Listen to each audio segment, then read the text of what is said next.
Hello guys, welcome back to the channel Param IAS, the virtue of humanity.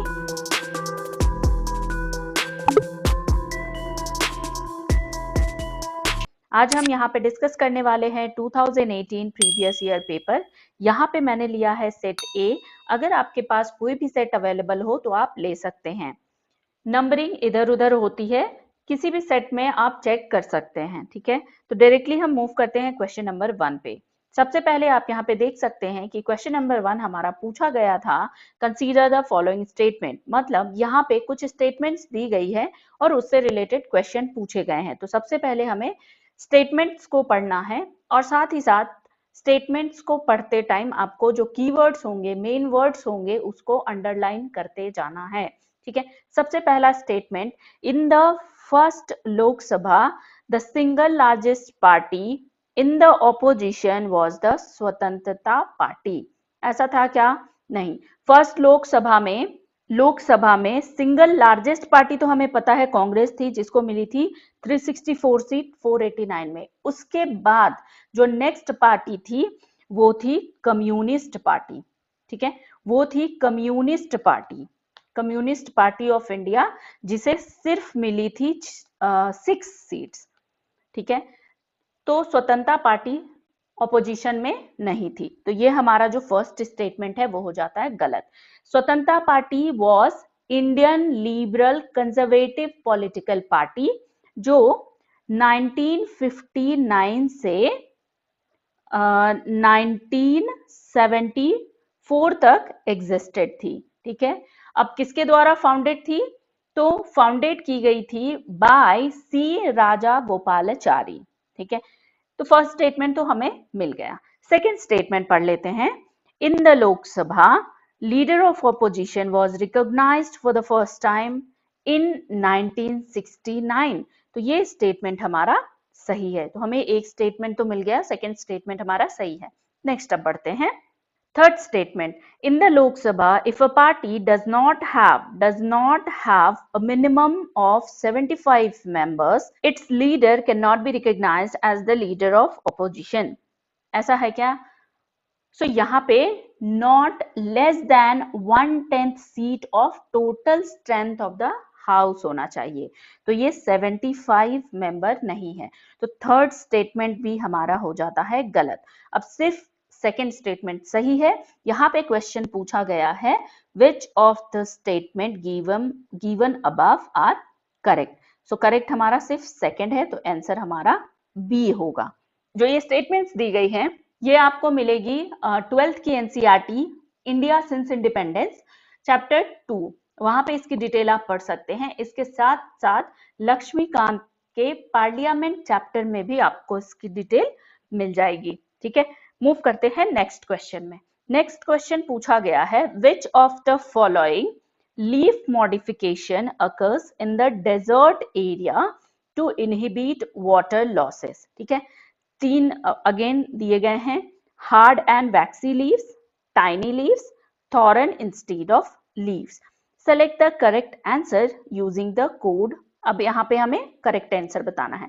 आप हमेशा जब भी question पढ़ें तो अंडरलाइन करते चले, ये आपको प्रैक्टिस में रखना है, सो दैट कोई भी चीज इंपॉर्टेंट आपसे एग्जाम के टाइम में मिस ना हो। ठीक है, अब यहाँ पे आंसर बताते हैं। अब यहाँ जितने भी दिए गए हैं 1 2 3 में, hard and waxy leaves, tiny leaves, thorn instead of leaves, ये सारे प्लांट्स ग्रो करते हैं एक्सट्रीम ड्राई कंडीशन में थ्रू आउट अ ईयर। मतलब पूरे साल एक्सट्रीम ड्राई कंडीशन में ये सारे प्लांट्स ग्रो करते हैं। तो हमारा ऑब्वियस सा जो करेक्ट आंसर हो जाएगा वो ऑल, क्योंकि सारे हैं। ठीक है, तो डी हमारा करेक्ट आंसर होगा, ऑल ऑफ द अबव। अब ये क्वेश्चन आपका एनवायरमेंट का है, एनसीईआरटी 6 में दी गई है, चैप्टर 9। ठीक है, एनसीईआरटी 6 की एनसीईआरटी में है चैप्टर 9, वहां पे पेज 83 84 है वहां पे। इसके साथ ही ये प्रीवियस ईयर क्वेश्चन में भी पूछा जा चुका था, प्रीवियसली भी पूछा जा चुका है। ठीक है, मूव करते हैं नेक्स्ट क्वेश्चन में। थर्ड क्वेश्चन हमारा पूछा गया है, as per the NSSO 17th round situation assessment survey of agriculture household consider the following statement. Again आपको 3 स्टेटमेंट दी गई है, उससे रिलेटेड आपको करेक्ट बताना है, ठीक है। First statement, Rajasthan has the highest percentage share of agriculture household among it's rural households. तो ये अगर आप करंट अफेयर फॉलो कर रहे होंगे उस टाइम की करंट अफेयर में ये चल रही थी, जिसे हम कह सकते हैं कि ये अप्लाइड करंट अफेयर का क्वेश्चन पूछा गया है, ठीक है। एग्रीकल्चर हाउसहोल्ड, तो ये सबसे हाईएस्ट थी, वो हाईएस्ट कितनी थी, 78%, ठीक है। सो ये फर्स्ट स्टेटमेंट हमारा करेक्ट है। ओके, मूव करते हैं सेकंड स्टेटमेंट में। Out of the total agriculture household in the country a little over 60% belongs to OBC. ऐसा है क्या? नहीं, तो ये 60% नहीं थी, ये थी 45%। तो यहाँ पे ये जो सेकंड स्टेटमेंट है वो हमारा हो जाता है गलत। नेक्स्ट स्टेटमेंट है, इन Kerala a little over 60% of agriculture household reported to have received maximum income from sources other than agriculture activity, ठीक है। सो ये थर्ड स्टेटमेंट हमारा सही है। अब क्वेश्चन पूछा गया है, which of the statements given above are correct। यहाँ पे करेक्ट पूछा गया है, ठीक है। तो हमारा करेक्ट कौन होगा? 1 and 3। सेकंड हमारा गलत हो चुका है, तो C is the correct answer. Okay, move करते हैं नेक्स्ट क्वेश्चन की तरफ। Question number 4, how is the national green tribunal NGT different from the central pollution control board CPCB? First statement देख लेते हैं। अब नेशनल ग्रीन ट्रिब्यूनल और CPCB की बात हो रही है, तो ये इससे हमें पता चलता है कि ये क्वेश्चन है एनवायरमेंट का, करेक्ट। ओके, फर्स्ट स्टेटमेंट हम रीड करते हैं। The NGT has been established by an act, correct, whereas the CPCB has been created by an executive order of government। ऐसा है क्या? नो। सो फर्स्ट स्टेटमेंट जो है हमारा गलत हो जाता है, because NGT is a statutory body, established हुई थी कब? 2010 में। 2010 में एनजीटी बनी थी नेशनल ग्रीन ट्रिब्यूनल एक्ट के अंतर्गत, ठीक है। फर्स्ट स्टेटमेंट हमारा गलत हो जाता है। Second statement, the NGT provides environmental justice and help reduce the burden of litigation in the higher court, whereas the CPCB promotes cleanliness of streams and wells and aims to improve the quality of air in the country. Obviously, this statement is absolutely correct. Question यहाँ पूछा गया है, which of the statements given above are correct? Correct पूछा गया है, तो यहाँ पे करेक्ट सिर्फ सेकेंड स्टेटमेंट है, मतलब बी ऑप्शन हमारा सही है। मूव करते हैं नेक्स्ट क्वेश्चन में। Question number 5, consider the following statement, the parliament of India can place a particular law in the 9th schedule of the constitution of India. यह statement सही है। अगर आपने लक्ष्मीकांत पढ़ा है चैप्टर फंडामेंटल राइट, तो वहां पे इसकी डिटेल दी गई है, ठीक है। उतने डिटेल में हम यहाँ पे नहीं जाएंगे। सेकेंड स्टेटमेंट है, the validity of a law placed in the 9th schedule can not be examined by any court and no judgment can be passed on it. तो ये स्टेटमेंट हमारा गलत हो जाता है। अगेन क्वेश्चन पूछा गया है, which of the statements given above are correct? Correct पूछा गया है, सो फर्स्ट स्टेटमेंट हमारा करेक्ट है। ए हमारा जो आंसर होगा वो सही होगा। इसकी डिटेल आप जो फंडामेंटल राइट चैप्टर है हमारा पॉलिटी का, वो आप पढ़ लीजिए, वहां पे आपको डिटेल में मिल जाएगी। Question number 6, which one of the following best describes the term merchant discount rate sometimes in news? उस टाइम न्यूज में थी, इसलिए क्वेश्चन दिया गया है, ठीक है। अब न्यूज में क्यों थी? बिकॉज आरबीआई ने उस टाइम जो मर्चेंट डिस्काउंट रेट थी उसे रिड्यूस किया था, मतलब एमडीआर जो थी उसे आरबीआई ने रिड्यूस किया था, इस वजह से उस टाइम न्यूज में थी। अब ये डायरेक्ट आपका जो आंसर निकलता है वो होगा सी। क्यों? The charge to a merchant by a bank for accepting payments from his customers through the bank's debit card. यहाँ पे स्टेटमेंट में सिर्फ डेबिट कार्ड दिया गया है, but credit card is also there. साथ ही जो यूपीआईज होती हैं, भीम यूपीआई हो गई, ये सारी भी इंक्लूडेड है। ठीक है, तो थोड़ा सा हम देख लेते हैं। एमडीआर एक तरह का फी है जो मर्चेंट व्यापारी से लिया जाता है by bank for accepting payments from customers through credit card, debit card, ये मैंने आपको बता दिया। एमडीआर के चार्जेस शेयर्ड होते हैं between banks and merchant on pre agreed proportion. Pre agreed proportion का मतलब कुछ प्रोपोर्शन डिसाइडेड होता है कि इतना परसेंट बैंक के पास जाएगा और इतना परसेंट मर्चेंट के पास। ठीक है, वो परसेंटेज डिपेंड करेगा किस पे, ट्रांजैक्शन अमाउंट पे। अब कितने का ट्रांजैक्शन हो रहा है उस पे डिपेंड करता है ये चार्ज। डिजिटल ट्रांजैक्शन को प्रमोट करने के लिए ये स्टेप्स लिए गए थे। Okay, digital transaction are through debit card, credit card, भीम यूपीआई और Aadhaar enable payment system etcetera, इन सभी के थ्रू डिजिटल ट्रांजैक्शंस होते हैं। Okay, I hope merchant discount rate clear होगा। ठीक है, मूव करते हैं question number 7। What are the consequences of a country becoming the member of nuclear supplier group? First statement, it will have access to the latest and most efficient nuclear technologies. Obviously, ये first statement जो है एकदम direct है, आपको पता चल जाएगा कि हाँ ये स्टेटमेंट तो सही ही है, इसमें कोई दो राय नहीं है कि ये स्टेटमेंट गलत हो सकती है।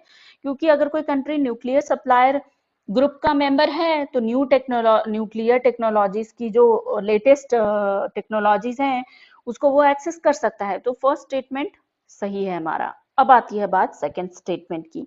It automatically become a member of the treaty on the non proliferation of nuclear weapons. अब एनपीटी की बात आ गई है। ऑटोमेटिकली मेंबर एनपीटी का होता है क्या?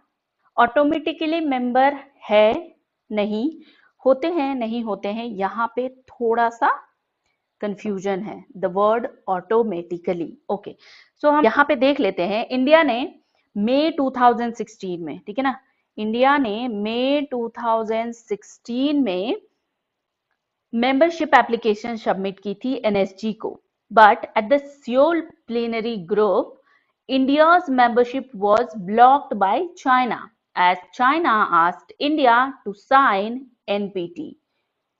तो यहां से पता चलता है कि ऑटोमेटिकली मेंबर तो नहीं बना जा सकता। अब ऑटोमेटिकली मेंबर नहीं बना जा सकता मतलब ये जो सेकंड स्टेटमेंट है ये गलत हो जाता है।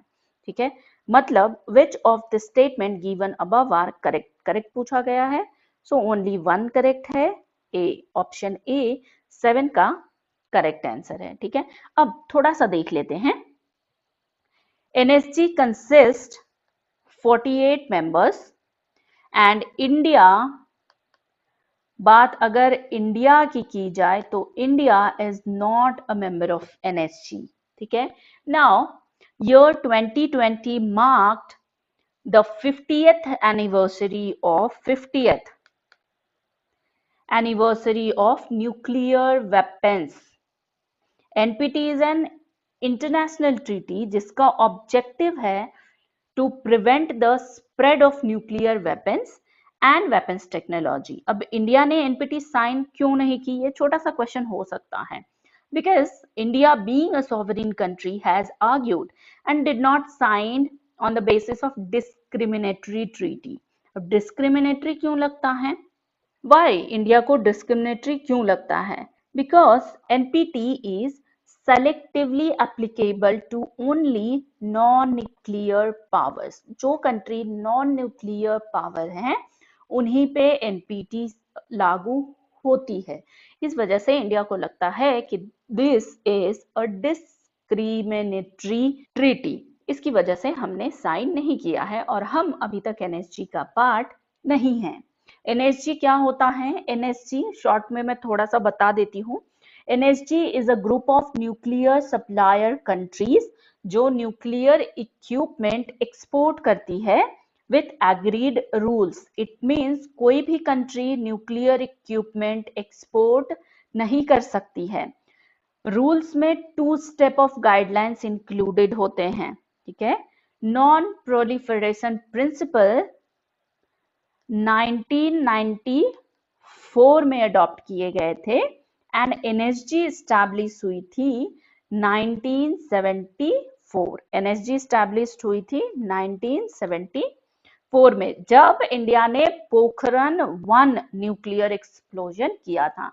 Now India is keen to become a member of NSG and other control regimes due to various reasons. That's why India is trying to join the group since 2008. ठीक है, आई होप ये clear हो गया होगा। Move करते हैं next question में, question number 8। With reference to India's decision to levy an equalization tax of 6% on online advertisement service offered by non-resident entities. अब non-resident entities की बात हो रही है। Which of the following statements are correct? First statement, it is introduced as a part of Income Tax Act. Is it so? Income Tax Act का part है? So no, not as a part of Income Tax Act. It was a part of measures to address the tax challenges due to increased digitalization of the economy. ठीक है, आपने देखा होगा पिछले कुछ दशकों में डिजिटलाइजेशन इंक्रीज हुआ है, डिजिटल ट्रांजैक्शन बढ़ गए हैं, साथ ही ई कॉमर्स कंपनीज भी बढ़ गई है। मीन्स डिजिटलाइजेशन की वजह से बिजनेस ऑपरेटर्स के काम करने का वे भी चेंज हो गया है।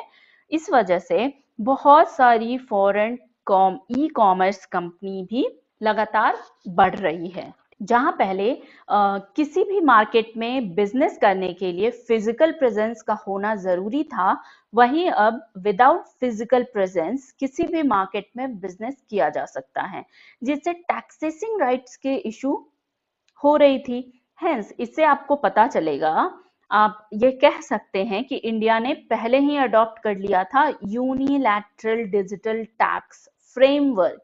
India has been a front runner in adopting unilateral digital tax framework. However, equalization levy was introduced in India in 2006. Equalization levy जो थी इंडिया में 2016 में इंट्रोड्यूस हुई थी with intention of taxing the digital transaction. जो भी digital transaction होते हैं उसकी टैक्सेसिंग के लिए, ठीक है। Equalization levy is a direct tax जो लिया जाता है at the time of payment by service recipient. Now अभी थोड़ा इनकम टैक्स देख लेते हैं। Income tax act was introduced in 2012 में इनकम टैक्स इंट्रोड्यूस हुई थी to curb money laundering. Now you have to remember, if service provider based outside India, the equalization levy applicable at rate 6% and service tax not applicable.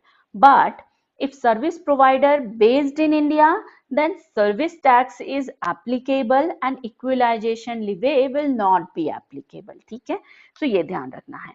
अब next statement, non-resident entities that offer advertisement service in India can claim a tax credit in their home country under the double taxation avoidance agreement.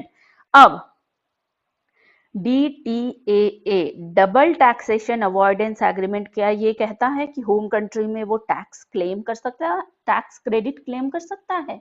No, double taxation avoidance agreement is the levying tax by 2 or more jurisdictions on the same income, जिसके लिए tax treaties होती हैं other countries से। It means a tax payer किसी भी country में रहता है and on income from India और in any country, then double taxation avoidance agreement के अंडर ये कवर होंगे if those country have one in place. Currently India का 88 कंट्री के साथ एग्रीमेंट है, ठीक है। ये जो DDTA की बात है 88 अच्छा 88 कंट्रीज है, not percentage, it's my mistake, जिसमें से 85 have active agreements, 85 active agreements हैं, ठीक है। ओके तो ये याद रखना है कि कुछ भी क्लेम नहीं होता है as it is a tax kind of thing. So हमारा फर्स्ट स्टेटमेंट भी गलत है, सेकंड स्टेटमेंट भी गलत है। यहाँ क्वेश्चन पूछा जा रहा है select the correct answer. Correct answer D, neither one nor two. अब हम नेक्स्ट क्वेश्चन देख लेते हैं। Question number 9, consider the following statement. Again आपको 3 स्टेटमेंट्स दी गई है और उससे रिलेटेड क्वेश्चन पूछे गए हैं। करंट अफेयर का क्वेश्चन दिख रहा है। Okay, the first statement, the Fiscal Responsibility and Budget Management FRBM Review Committee report has recommended a debt to GDP ratio of 60% for a general combined government by 2023, comprising 40% for the central government and 20% for the state government. So first statement जो है हमारा सही है, 40% for the state central government and 20% for the state government. Second statement, the central government has domestic liabilities of 21% of GDP as compared to that of 49% of GDP of the state government. So it's wrong. Second statement आपका गलत है. Third statement, अब एक चीज मैं बता देती हूँ, यहाँ पे आप देख लो, थर्ड स्टेटमेंट हमें पढ़ना है क्योंकि फर्स्ट स्टेटमेंट हमारा सही हो चुका है, सेकेंड स्टेटमेंट हमारा गलत हो चुका है। अब सेकेंड स्टेटमेंट गलत है तो सबसे पहले यहाँ करेक्ट पूछा गया है, हम जिसमें सेकेंड है उसको हटा देंगे, बी और ये डी, ये हट गया, मतलब ये तो हमारा आंसर है ही नहीं। अब हमें थर्ड स्टेटमेंट को तो चेक करना पड़ेगा क्योंकि ए में भी 1 है, सी में भी 1 है। ओके तो थर्ड स्टेटमेंट रीड कर लेते हैं। As per the constitution of India it is mandatory for a state to take the central government's consent for raising any loan if the former owes any outstanding liabilities to the latter. तो ये third statement सही है। सो अब आपका A answer नहीं है, answer कौन सा बचता है? सी, 1 and 3 आर करेक्ट, ठीक है। ओके मूव करते हैं नेक्स्ट क्वेश्चन में। Question number 10, consider the following statement. The quantity of imported edible oils is more than the domestic production of edible oils in the last 5 years. And second statement, the government does not impose any custom duties on the imported edible oils as a special case. ऐसा होता है, नहीं होता है, देख लेते हैं हम। अगर आपको याद होगा नवंबर 2016 टू अक्टूबर 2017 जो वेजिटेबल ऑयल इंपोर्ट हुई थी वो थी 15.44 मिलियन टन्स इंपोर्ट हुई थी, ठीक है। 2015 टू 2016 में it was around 14.74 million tons and 2012 and 2013 में इंपोर्ट हुई थी 10.68 मिलियन टन्स।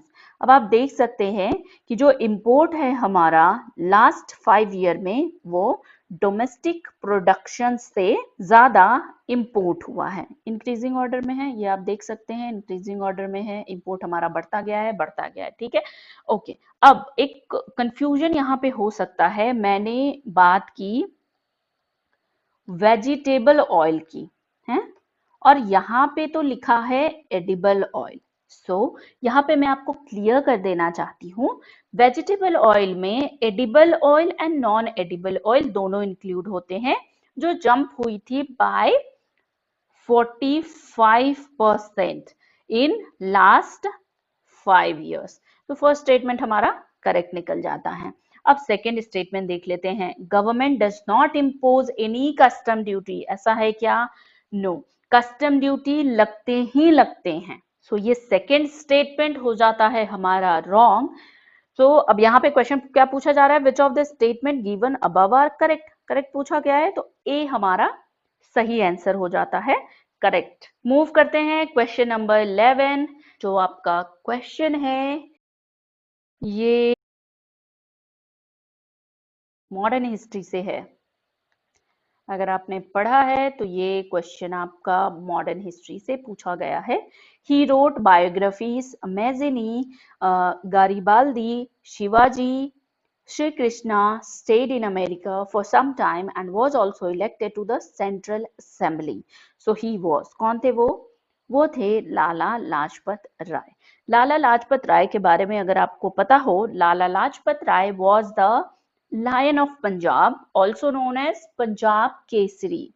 लाला लाजपत राय की जीवन काल की अगर बात करें तो वो थी 28 जैन 1865 to 17 नवंबर 1928 तक। Lala Lajpat Rai believed in Hinduism and led to practice of peace to humanity. अक्टूबर 1917 को Indian home rule league of America was founded in new York.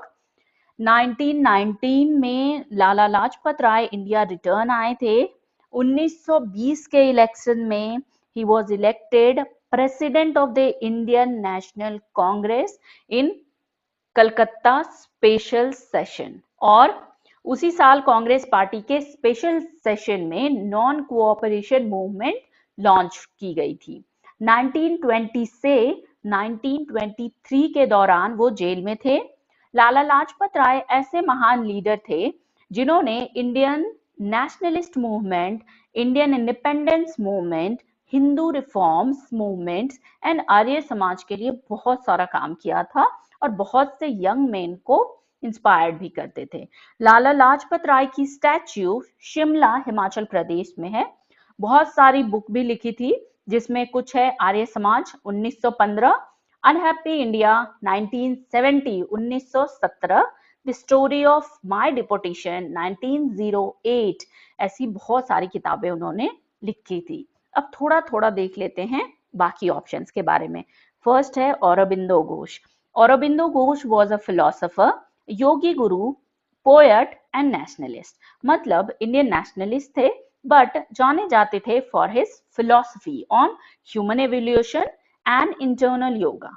साथ ही 1906 में दादा भाई नौरोजी के द्वारा लीड की गई कांग्रेस मीटिंग में पार्टिसिपेट भी किए थे। अगर इनके जीवन काल की बात करें तो Aurobindo Ghosh was from 15th August 1972 to 5th December 1950। Next हम बात कर लेते हैं बिपिन चंद्र पाल। बिपिन चंद्र पाल जो एक Indian nationalist, freedom fighter, writer, social reformer भी थे।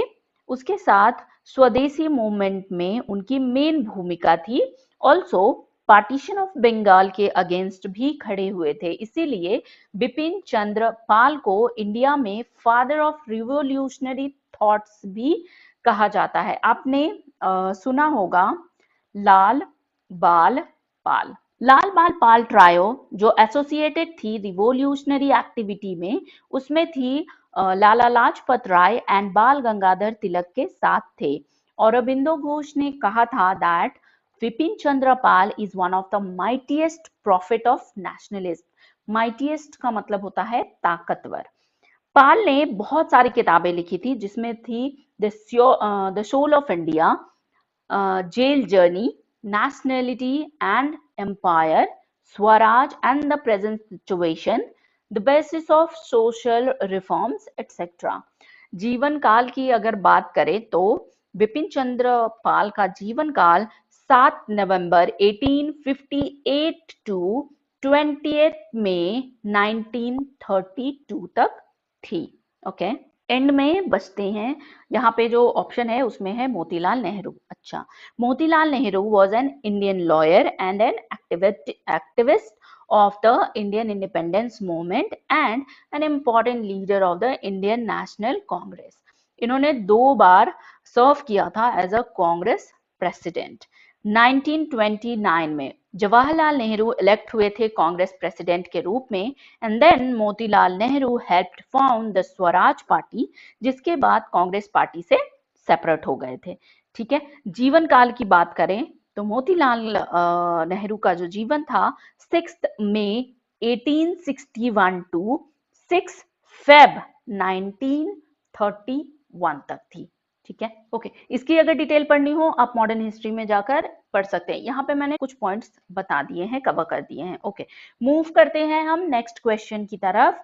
Next question number 12, consider the following statement. First statement दी गई है, Aadhaar card can be used as a proof of citizenship और डोमिसाइल। ऐसा है क्या? डोमिसाइल, सिटीजनशिप तक तो ये स्टेटमेंट ठीक लग रहा है, और डोमिसाइल नो, डोमिसाइल के लिए तो अलग से डोमिसाइल सर्टिफिकेट बनानी पड़ती है ना। ओके, तो इस हिसाब से हमारा जो फर्स्ट स्टेटमेंट है वो हो जाता है रॉन्ग। चलिए मूव करते हैं नेक्स्ट स्टेटमेंट की तरफ। Once issued Aadhaar number can not be deactivated. Okay, यहां तक स्टेटमेंट ठीक है कि नहीं डीएक्टिवेट हो सकता, और omitted by the issuing authority. क्या इश्यूइंग अथॉरिटी के पास ये राइट्स होते हैं कि आधार नंबर डीएक्टिवेट किया वो कर सकते हैं? तो ऐसा है क्या? यहाँ पे थोड़ा सा डिटेल हम देख लेते हैं। सबसे पहले Aadhaar card number can be deactivated, ठीक है, ये डाउट क्लियर हो गया, कैन नॉट बी डीएक्टिवेटेड यहाँ पे लिखा है, but Aadhaar card number can be deactivated, यहाँ पे क्या लिखा हुआ है? Can not be deactivated. तो ऐसा है क्या? No, it can be deactivated by UIDAI। ये ऑर्गेनाइजेशन का नाम आपने सुना होगा, बहुत बार सुना होगा, ये करंट अफेयर का क्वेश्चन है, काफी सालों से करंट अफेयर में हर दिन न्यूज़पेपर में आता था, तो आपने सुना होगा। So unique identification authority of India Aadhaar number deactivate कर सकती है, not by issuing authority. Issuing authority के पास राइट्स नहीं होते हैं। इस हिसाब से करेक्ट आंसर पूछा गया है। अब कोई भी करेक्ट नहीं है, दोनों स्टेटमेंट हमारा गलत है, तो आंसर हो जाएगा D, neither one not two. ठीक है। ऑल्सो थोड़ा सा और मैं डिटेल में बता देती हूँ। Also the deactivated Aadhaar can be reactivated.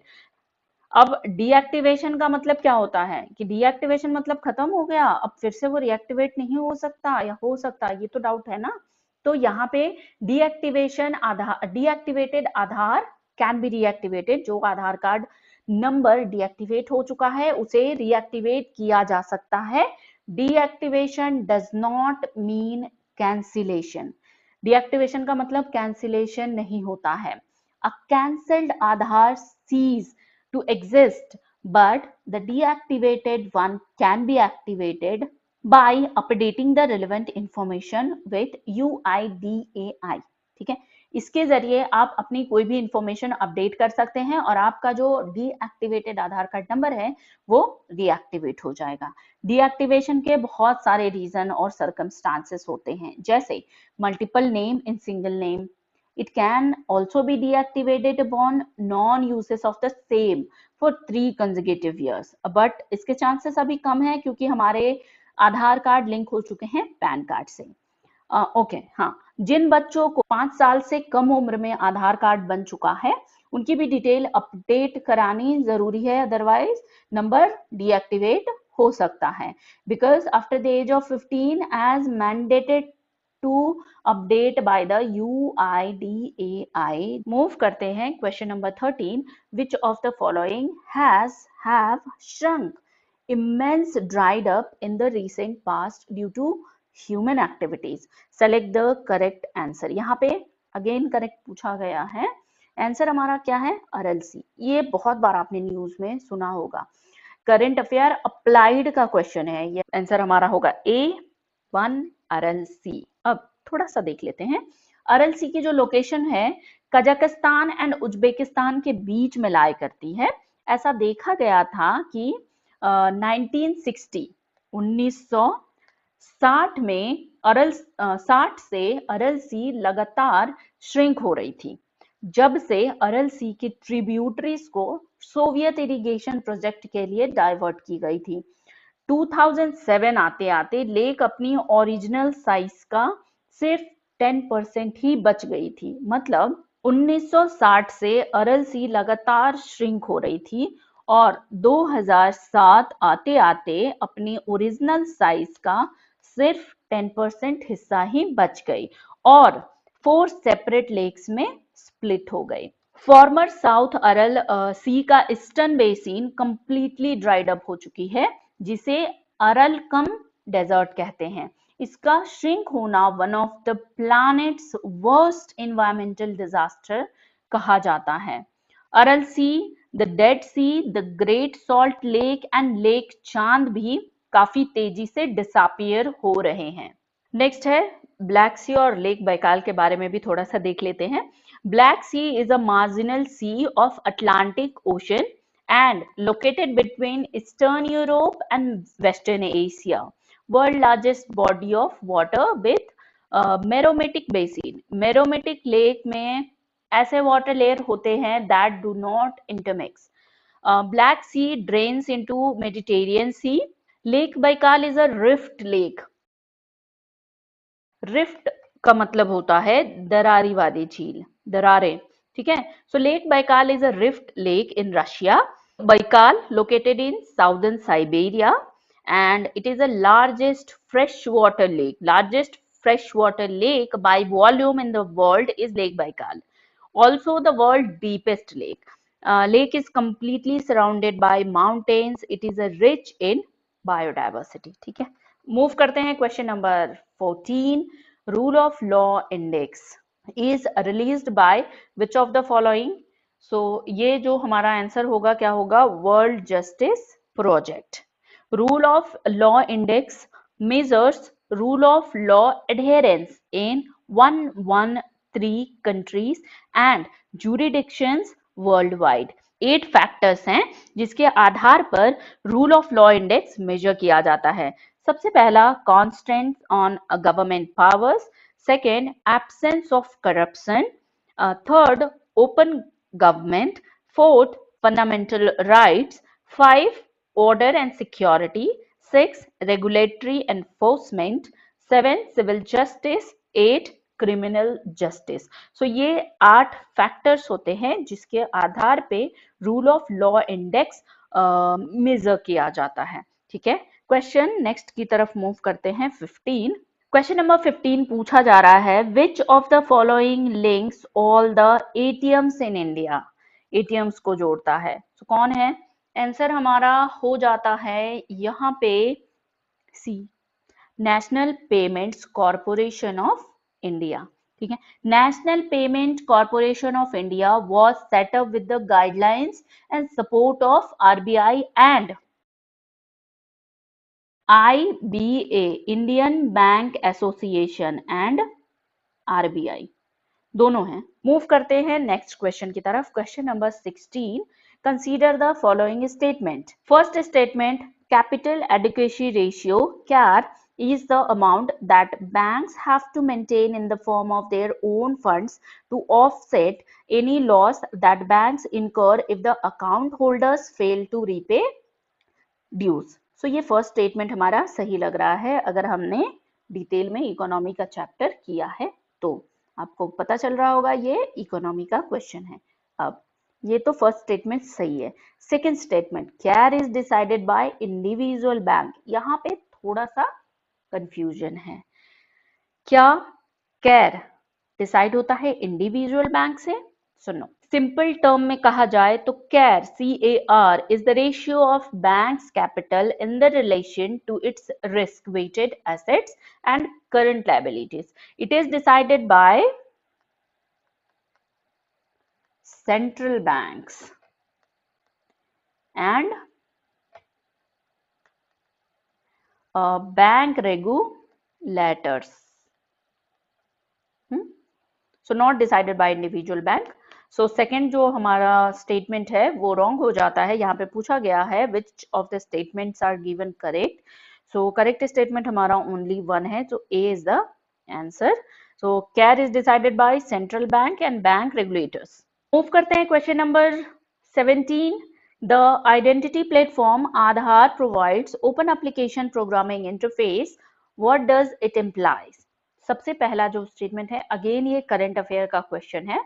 First statement, it can be integrated into any electronic device.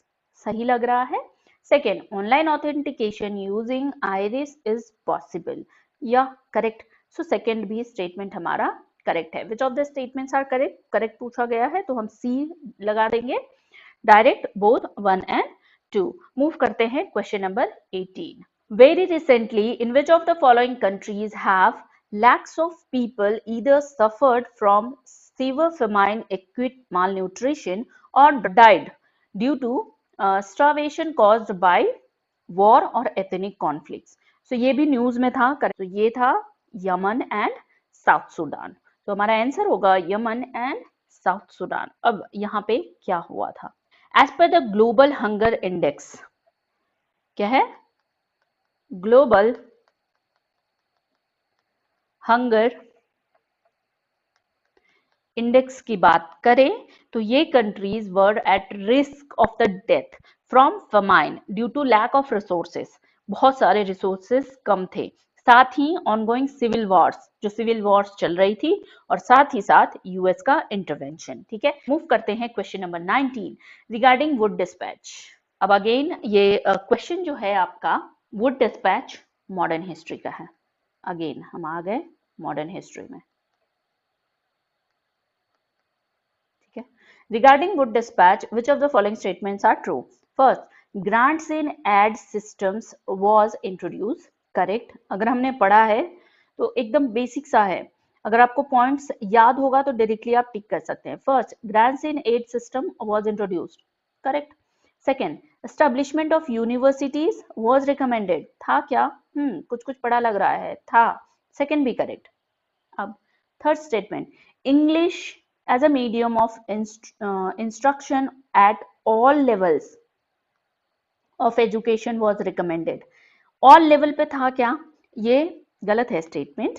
अब देख लेते हैं कि all level पे था या नहीं था. all level पे नहीं है. ठीक है. सो फर्स्ट और सेकंड जो हमारा स्टेटमेंट है वो करेक्ट है. सो यहाँ पे पूछा गया है करेक्ट आंसर. करेक्ट आंसर होगा ए, 1 एंड 2. ये एक चीज आपको यहाँ पे ध्यान रखना है कि यहाँ पे हम क्वेश्चन कैसे अटेम्प्ट करेंगे वो डिस्कस कर रहे हैं. कौन सा क्वेश्चन का आंसर क्या है, सही आंसर क्या है, गलत आंसर क्या है. हम यहाँ पे सही आंसर डिस्कस करने नहीं आए हैं कि ये हमारा सही आंसर है नेक्स्ट, ये हमारा सही आंसर है नेक्स्ट. नो. कोई अगर स्टेटमेंट रॉन्ग है तो क्यों है, इसके बारे में आपको ध्यान रखना है और इसके बारे में ही प्रैक्टिस करना है. ओके. वुड डिस्पैच 1854 में फर्स्ट टाइम आई थी with the AIIMS and objective of educational policies. क्या थी? जो एजुकेशनल पॉलिसीज हैं उसके ऑब्जेक्टिव के साथ वुड डिस्पैच 1854 में आई थी. As per the Wood dispatch, in every province education department set करना था. सबसे पहले हर प्रोविंस में एजुकेशन डिपार्टमेंट सेट करना था. सेकेंड, लंदन यूनिवर्सिटी के मॉडल पर बिग सिटीज में यूनिवर्सिटी स्टैब्लिश करनी थी, जैसे बॉम्बे हो गया, कैलकाटा हो गया, मद्रास हो गया. Third, in every district at least एक गवर्नमेंट स्कूल ओपन होना चाहिए था. नेक्स्ट, जो एफिलिएटेड प्राइवेट स्कूल्स हैं उन्हें ग्रांट इन एड देना था. ओके. लास्ट, जो इंडिया के नेटिव निवासी हैं उन्हें मदर टंग में ट्रेनिंग देनी थी. ठीक है. मदर टंग में ट्रेनिंग देनी थी. इस वजह से यहाँ पे इंग्लिश ऑल लेवल पे इंग्लिश नहीं है. सो ये इस वजह से हमारा थर्ड स्टेटमेंट रॉन्ग हो जाता है. इन इंडिया वुड डिस्पैच को Magna carta of English education कहते हैं. दैट टाइम गवर्नर जनरल जो थे वो थे लॉर्ड डलहौजी. ओके. मूव करते हैं क्वेश्चन नंबर 20.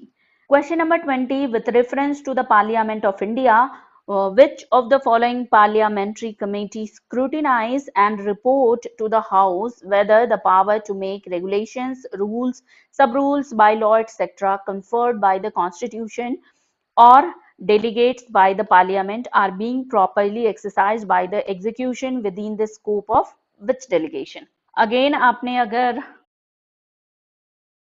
लक्ष्मीकांत पढ़ा है पार्लियामेंट चैप्टर पार्लियामेंट चैप्टर में इसकी डिटेल दी गई है। डायरेक्ट जो हमारा आंसर होगा वो होगा B, committee on subordinate legislation. ठीक है, okay next. Okay, so that's all for today. आज हमने 20 क्वेश्चन डिस्कस किए हैं। आप घर पे प्रैक्टिस करिए और इससे रिलेटेड कोई भी क्वेरी हो तो कमेंट सेक्शन में कमेंट करके बताइए, वहां पे हम डिस्कस कर सकते हैं। साथ ही 20 क्वेश्चन ही डिस्कस किए गए हैं। नेक्स्ट वीडियो में आपको अनदर 20 क्वेश्चन डिस्कस किए जाएंगे। ऐसे करके आपके पूरे 100 क्वेश्चन डिस्कस हो जाएंगे। अगर एक साथ पूरे 100 क्वेश्चन की वीडियो होगी तो वो काफी लंबी हो जाएगी और लेंदी हो जाएगी, तो इस वजह से आपको ये पार्ट्स में मिलेगा। आई होप आपके डाउट्स क्लियर हो गए होंगे और वीडियो पसंद आई होगी। अगर वीडियो आपको अच्छी लगी है तो जितने भी पढ़ने वाले लोग हैं उनके साथ शेयर कीजिए, साथ ही चैनल को सब्सक्राइब कर लीजिए और बेल आइकन को जरूर क्लिक कर दीजिए, जिससे आपको मिलेगी न्यू वीडियोस की नोटिफिकेशन सबसे पहले आपके इनबॉक्स में।